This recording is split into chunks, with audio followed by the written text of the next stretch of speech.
আসসালামু আলাইকুম ওয়া রাহমাতুল্লাহি ওয়া বারাকাতুহু।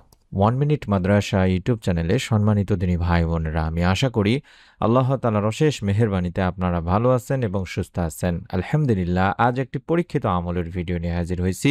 ছোট্ট একটি আমল, আল্লাহ তাআলার পবিত্র একটি গুণবাচক নাম শুধুমাত্র আসরের সালাত আদায় করার পরে যদি আমলটি করেন, রব্বুল আলামিন আপনার পুরনো যত সকল আশাগুলো আছে সেগুলো পূরণের সুসংবাদ দেবেন মাগরিবের আগেই ইনশাআল্লাহ। এই আমলটি পরীক্ষিত একটি আমল। অসংখ্য দিনী ভাই বোনেরা এই আমল করে মনের নেক আশা পূরণের সুসংবাদ পেয়েছেন। আপনিও মনের মধ্যে শতভাগ বিশ্বাস নিয়ে নিয়ত করে আমলটি করবেন। ইনশাআল্লাহ রব্বুল আলামিন আপনাকেও নিরাশ করবেন না। তাই অনুরোধ করছি ভিডিওটি মনোযোগ দিয়ে আমলের নিয়তে সম্পূর্ণ দেখার। দৈনিক ৫ ওয়াক্ত নামাজ ফরজ। নামাজ মানুষকে আত্মশুদ্ধি অর্জনে সাহায্য করে, পবিত্রতা অর্জনেও সহায়তা করে। দিনে ৫ বার অজু করার মধ্য দিয়ে মানুষ শারীরিক পরিচ্ছন্নতা অর্জন করে। বিনম্র চিত্তে সালাত আদায়ের মাধ্যমে অন্তত ৫ বার আল্লাহকে স্মরণ করে থাকে। আসরের ৪ রাকাত ফরজ সালাতও প্রত্যেক প্রাপ্তবয়স্ক নরনারীর আদায় করা উচিত। আবু মালি রাদিয়াল্লাহু তাআলা আনহু থেকে বর্ণিত, তিনি বলেন, এক যুদ্ধে আমরা রুবাইদা রাদিয়াল্লাহু তাআলা আনহুর সঙ্গে ছিলাম। দিনটি ছিল মেঘলা, তাই রুবাইদা রাদিয়াল্লাহু তাআলা আনহু বলেন, শীঘ্রই আসরের নামাজ আদায় করে নাও, কারণ নবী সাল্লাল্লাহু আলাইহি ওয়াসাল্লাম বলেছেন, যে ব্যক্তি আসরের নামাজ ছেড়ে দেয় তার আমল বিনষ্ট হয়ে যায়। বুখারী শরীফের সহিহ একটি হাদিস। আবু হুরায়রা রাদিয়াল্লাহু তাআলা আনহু থেকেও বর্ণিত আছে, হাদিসে আল্লাহ রাসূল সাল্লাল্লাহু আলাইহি সাল্লাম বলেছেন, ফেরেশতারা পালাবদল করে তোমাদের মাঝে এসে থাকেন, একদল দিনে একদল রাতে। আসর ও ফজরের সালাতে উভয় দল একত্রিত হয়। অতঃপর তোমাদের রাত যাপনকারী দলটি উঠে যায়। তখন আল্লাহ তাআলা তাদের জিজ্ঞাসা করেন, আমার বান্দাদের কোন অবস্থায় রেখে এলে? অবশ্য তিনি নিজে এই বিষয়ে সবচেয়ে বেশি জানেন। উত্তরে তারা বলে, আমরা আপনার বান্দাদের সালাতে রেখে এসেছি, আর আমরা যখন গিয়েছিলাম তখনও তারা সালাত আদায়রত অবস্থায় ছিল। বুখারী শরীফের সহিহ একটি হাদিস। তাই আমরা বুঝতে পারছি, আসরের নামাজটি যদি আমরা এবং ফজরের নামাজ যদি আমরা নিয়মিতভাবে জামাতে আদায় করতে পারি, তাহলে আমাদের আল্লাহ তাআলার কাছে ফেরেশতারা গিয়ে এই সাক্ষ্য দিবেন যে আপনার বান্দাদেরকে আমরা দেখে এসেছি, তারা নামাজ আদায়রত অবস্থায় ছিল। এটি আমাদের জন্য অত্যন্ত গুরুত্বপূর্ণ দিনী ভাই বোনেরা। আমাদের অবশ্যই এই বিষয়টা মাথায় রাখতে হবে, যাতে করে ফেরেশতারা আল্লাহ তাআলার কাছে গিয়ে আমাদের ব্যাপারে প্রতিদিন এটি বলেন যে আমরা নামাজরত অবস্থায় ছিলাম। আর যখন তারা পৃথিবীতে এসেছিল তখনও যেন তারা নামাজরত দেখেছেন, এটি যেন বলেন। সুতরাং আরেক হাদিসে এটি বলা হয়েছে, জাবির বিন আব্দুল্লাহ রাদিয়াল্লাহু তাআলা আনহু বলেন, আমরা একবার নবীজির কাছে বসা ছিলাম। হঠাৎ তিনি পূর্ণিমার চাঁদের দিকে তাকিয়ে বললেন, অচিরেই তোমরা তোমাদের রবকে দেখতে পাবে, যেভাবে চাঁদ দেখতে পাচ্ছ। আল্লাহকে দেখতে কোনো রকমের ভিড়ের সম্মুখীন হবে না। যদি এ নিয়ামত লাভ করতে চাও, তাহলে সূর্যোদয় ও সূর্যাস্তের আগের অর্থাৎ ফজর ও আসরের নামাজের প্রতি যত্নবান হও। সহিহ বুখারী শরীফের সহিহ একটি হাদিস। তাছাড়া আমরা জানি, পূর্ববর্তী উম্মতদের উপরে এই নামাজ ফরজ ছিল। আবু বাশরা গিলাফি রাদিয়াল্লাহু তাআলা আনহু বলেন, একবার রাসূল পাক সাল্লাল্লাহু আলাইহি ওয়াসাল্লাম মুখ্যমাস নামক স্থানে আমাদের নিয়ে আসরের নামাজ আদায় করলেন এবং বললেন, এই নামাজ তোমাদের পূর্ববর্তী উম্মতের কাছে পেশ করা হয়েছিল, কিন্তু তারা এর মর্যাদা রক্ষা করেনি। যে ব্যক্তি এই নামাজ যথাযথ আদায় করবে সে দ্বিগুণ সওয়াব পাবে। আর আসরের পর শাহিদ উদয়ের পূর্ব পর্যন্ত আর কোনো সালাত নেই। শাহিদ অর্থ হলো তারকারাজি। এটা নাসাই শরীফের একটি হাদিস। অবশ্য আসরের নামাজের ব্যাপারে শুধু ফজিলতই নয়, হাদিসের ধমকিও রয়েছে। অর্থাৎ নবী করিম সাল্লাল্লাহু আলাইহি সাল্লাম বলেছেন, যে ব্যক্তি আসরের নামাজ ছেড়ে দিল তার আমল নষ্ট হয়ে গেল।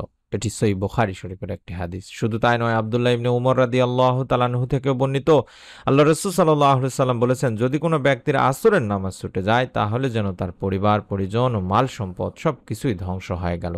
বুখারী শরীফের সহিহ একটি হাদিস। এই গুরুত্বপূর্ণ আসরের ফরজ সালাত আদায় করার পরে ছোট্ট একটা নিয়ম মেনে আল্লাহ তাআলার পবিত্র একটি গুণবাচক নামের আমল করব। প্রথমে আমরা দরুদের আমল করে নিব, কারণ দরুদ না পড়লে আমাদের দোয়া আল্লাহ তাআলার কাছে পৌঁছাবে না। হযরত ফাজালা ইবনে রুবাইদ রাদিয়াল্লাহু তাআলা আনহু বর্ণনা করেন, রাসূল পাক সাল্লাল্লাহু আলাইহি ওয়াসাল্লাম এক লোককে নামাজে দোয়া করতে শুনলেন, কিন্তু সে তাতে আল্লাহর প্রশংসা করেননি এবং রাসূল পাক সাল্লাল্লাহু আলাইহি ওয়াসাল্লামের উপর দরুদ পড়েননি। তা দেখে আল্লাহ রাসূল সাল্লাল্লাহু আলাইহি ওয়াসাল্লাম বললেন, লোকটি তাড়াহুড়া করল। অতঃপর তিনি তাকে, ওই ব্যক্তিকে ডাকলেন এবং তাকে বা অন্য কাউকে বললেন, যখন তোমাদের কেউ নামাজ পড়বে বা নামাজে দোয়া করবে, তখন সে যেন প্রথমেই তার মহান প্রভুর প্রশংসা ও গুণগান করে, অতঃপর নবী সাল্লাল্লাহু আলাইহি ওয়াসাল্লামের উপর দরুদ পেশ করে করে তারপরে যা ইচ্ছা দোয়া করে। আবু দাউদ তিরমিজি শরীফের একটি হাদিস। অর্থাৎ দরুদবিহীন দোয়া আল্লাহ তাআলার কাছে পৌঁছে না। তাই দোয়ার সময় অবশ্যই আল্লাহর প্রশংসার পাশাপাশি রাসূল পাক সাল্লাল্লাহু আলাইহি ওয়াসাল্লামের প্রতি দরুদ পড়তে হবে। হাদিসেও এসেছে, হযরত আনাস রাদিয়াল্লাহু তাআলা আনহু বর্ণনা করেন, আল্লাহ রাসূল সাল্লাল্লাহু আলাইহি ওয়াসাল্লাম বলেছেন, যতক্ষণ রাসূলুল্লাহ সাল্লাল্লাহু আলাইহি ওয়াসাল্লামের উপর দরুদ পড়া হবে না ততক্ষণ তা বাধাগ্রস্ত অবস্থায় থাকবে, অর্থাৎ এই দোয়া আল্লাহ তাআলার কাছে পৌঁছবে না এবং এ দোয়া কবুলও করা হবে না। তাবারানী শরীফের হাদিস। সুতরাং মুমিন মুসলমানদেরই উচিত হবে যে দোয়ার শুরুতে আল্লাহর প্রশংসা হিসাবে সূরা ফাতিহা পড়া এবং বিশ্বনবী সাল্লাল্লাহু আলাইহি ওয়াসাল্লামের প্রতি দরুদ পড়া। তাই আমরা প্রথমে আগে আসরের সালাত আদায় করে নিব, তারপরে দরুদের আমল করে নিব। কম করে হলেও 11 বার দরুদে ইব্রাহিম পড়ব, অথবা আল্লাহুম্মা সাল্লি ওয়া সাল্লিম আলা নাবিয়িনা মুহাম্মাদ, যে দরুদটি দেখাচ্ছে এই দরুদটি অন্তত 11 বার আগে পড়ে নিব। আল্লাহুম্মা সাল্লি ওয়া সাল্লিম আলা নাবিয়িনা মুহাম্মাদ, এটি একটি ছোট দরুদ। নবীজি সাল্লাল্লাহু আলাইহি সাল্লাম বলেছেন, যে ব্যক্তি সকালবেলা আমার উপর 10 বার দরুদ পাঠ করবে এবং বিকালবেলা আমার উপর 10 বার দরুদ পাঠ করবে, কিয়ামতের দিন সে আমার সুপারিশ দ্বারা সৌভাগ্যবান হবে। সকালবেলা বিকালবেলা বোঝাতে ফজর এবং আসরের নামাজকে বোঝানো হয় দিনী ভাই বোনেরা। তাই আমরা সকাল সন্ধ্যায় বা সকাল বিকাল আমরা দরুদের আমলটি আগে করে নিব। শুধু তাই নয়, দরুদ এতটাই পাওয়ারফুল একটা আমল যে আপনি দরুদ পাঠ করবেন ততক্ষণ ফেরেশতারা আপনার জন্য দোয়া করতে থাকবে। সুবহানাল্লাহ। আমির বিন রাবিয়া রাদিয়াল্লাহু তাআলা আনহু থেকে বর্ণিত, নবী সাল্লাল্লাহু আলাইহি ওয়াসাল্লাম বলেন, যখন কোনো মুসলিম আমার প্রতি দরুদ পাঠ করে এবং যতক্ষণ সে আমার প্রতি দরুদ পাঠরত থাকে ততক্ষণ ফেরেশতারা তার জন্য দোয়া করতে থাকেন।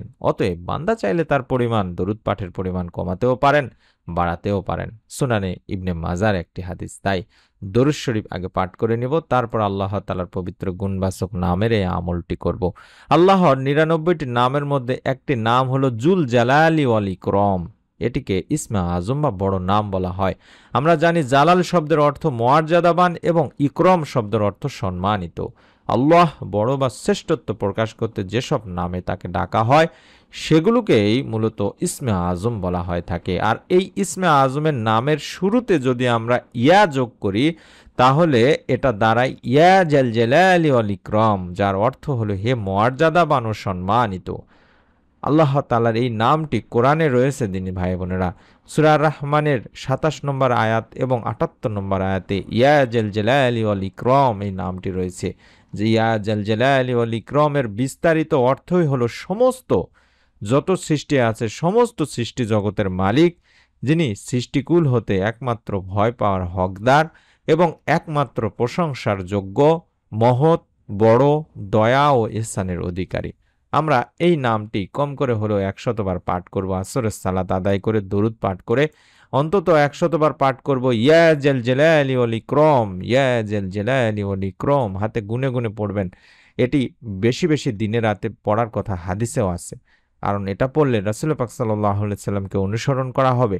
নবী করিম সাল্লাল্লাহু আলাইহি ওয়াসাল্লাম এক হাদিসে বলেছেন, তোমরা সব সময় ইয়া জাল জালালি ওয়াল ইকরাম পড়াকে অপরিহার্য করে নাও।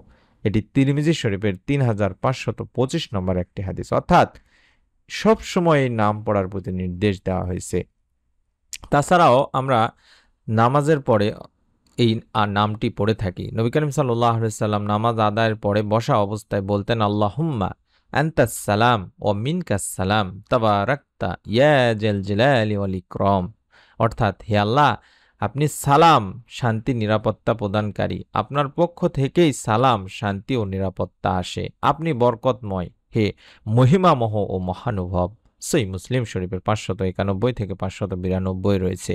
তাছাড়া এটা দিয়ে ইসমে আজমের যেহেতু আমল করা যায়, তাই আমরা অন্তত চেষ্টা করব মাঝে মধ্যে এই ইসমে আজমের আমলটিও করে নেওয়ার। একবার হযরত আনাস রাদিয়াল্লাহু তাআলা আনহু নবীজি সাল্লাল্লাহু আলাইহি সাল্লামের সঙ্গে বসা ছিলেন, তখন ওইখানে এক লোক এসে নামাজ পড়ে এই দোয়াটি পাঠ করলেন, অর্থাৎ আল্লাহুম্মা ইন্নী আসআলুকা বিআন্না লাকাল হামদু লা ইলাহা ইল্লা আনতাল মান্নান বাদিউস সামাওয়াতি ওয়াল আরদ ইয়া জাল জালালি ওয়াল ইকরাম ইয়া হাইয়্যু ইয়া কাইয়্যুম।